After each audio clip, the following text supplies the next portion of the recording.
original faith still exists, where worship was forcibly stopped.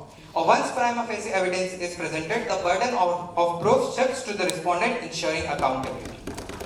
Section 4 clearly lists eligible sites, temples, stupas, gurudwaras and shrines that were desecrated or converted, sites with historical, architectural or oral traditions proving disruption.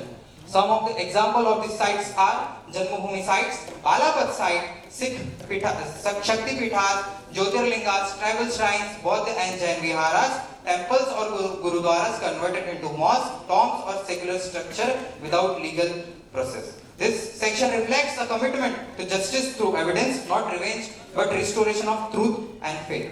Respected sir, court में जाना और court में जाके case हारना तो समझ में आता है, लेकिन ये कह देना कि आप अपने फंडामेंटल राइट्स के वायलेशन के लिए, कॉन्स्टिट्यूशन राइट्स के वायलेशन के लिए कोर्ट ही नहीं जा सकते, ये किसी तरह का न्याय नहीं।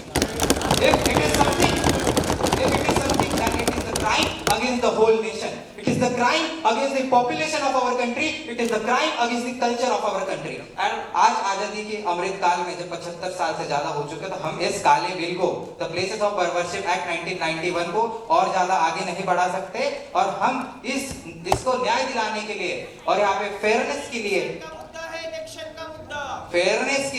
हमने चैप्टर 3 में एक प्रॉपर ट्रिब्यूनल सिस्टम की बात की है, जिसमें the chapter 3 ensures that justice is delivered fairly, legally and sensitively. Chapter 3 of this will establish a 3-tier tribunal system at district level, state level and the national level. At district level, district religious site tribunal DRST, at state level, state appellate tribunal SAT, and at national level, national religious site restoration tribunal NRSRT.